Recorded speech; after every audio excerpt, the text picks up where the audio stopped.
Milwaukee County Sheriff, who has been a voice of reason and has been outspoken on these issues from across the country. He is David Clark. He joins us this morning from Milwaukee, Wisconsin. Sheriff, thank you very much for being here today.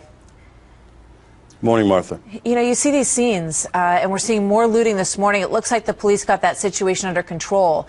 But what we heard and saw on the streets of Baltimore last night was that the police there were, by their own admission, outnumbered and outflanked. How does that happen? Total failure of leadership from the city officials and including police commanders. I'm tired of seeing our nation's finest, Baltimore's finest, being put into these situations with no way to be able to defend themselves. You cannot put law enforcement officers into a riot situation and tie one hand behind their back with a main goal of not trying to escalate things. You meet force with force. That's the only thing that these rioters understand. There were 15 casualties on the police side, and I haven't heard of one casualty on the side of the rioters. One of the reasons why the police have to use force, besides wanting to get their arms around this thing and regain control, is to defeat the spirit of these rioters and let them know in the long run this is not going to work out real well for them. But as long as you go in there with law enforcement officers and tie their hands, all that's going to happen is you're going to keep law enforcement officers in harm's way, and this thing's not going to get better. I don't care if you put 2 times the amount of officers in there. You have to turn them loose to reasonably, under the law, use force to get this situation under control. Yeah, we saw the mayor on Sunday. She was talking about the balance between the protesters and protection. She said we have to give them space to destroy.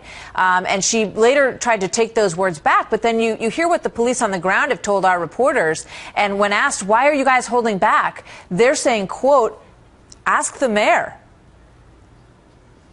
The heck with balance at this point. I'm looking to win. I'm looking for Baltimore's finest to be able to succeed. And the only thing that the mayor should be asking police commanders is, are we winning? And if the answer is not yes, then she needs to get more resources in there and demand from these police commanders to turn these cops loose reasonably.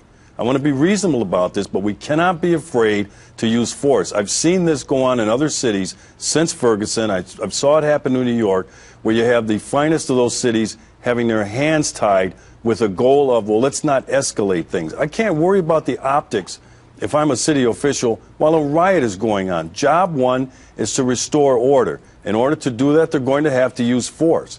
They're going to have to use reasonable force, more force than they're meeting, to overcome the resistance that they're getting right now. Yeah, I mean, it's hard to imagine. The police's job, and I don't have to tell you, sir, is to protect the people of that city and to protect the businesses of that city, because the vast majority of them are not breaking windows and looting and setting police cars on fire. So you have to have a zero-tolerance policy, do you not?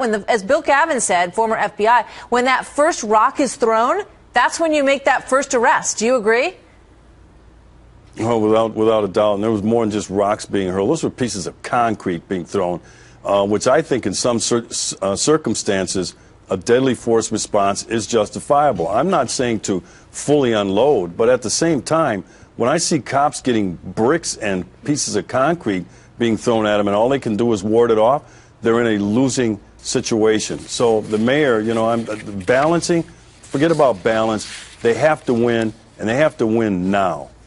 What about the death of this 25-year-old man in the van when he was under police custody? What do you think about that? Oh, we don't have enough facts. I don't have any of the facts other than the fact that a man lost his life in an interaction with the police, and we have to let the investigation ride its course to find out what happened, and in time they will. There's no doubt about that. But this did not, what rioting we saw go on last night over the last few days had nothing to do with Freddie Gray. These people did not know Freddie Gray. They never met Freddie Gray. They weren't at his funeral, and they really had no concern. This was an exploited situation by these thugs, by the criminal element of Baltimore to exploit this situation and ruin it for the law-abiding people of Baltimore and those struggling areas. The overwhelming majority who are good law-abiding people. This is subhuman behavior. This is a subculture of the black community in Baltimore, and it has to be crushed. Thank you so much, Sheriff Clark. It's always good to hear from you. We'll talk to you again. Thank you, Martha. Many thanks.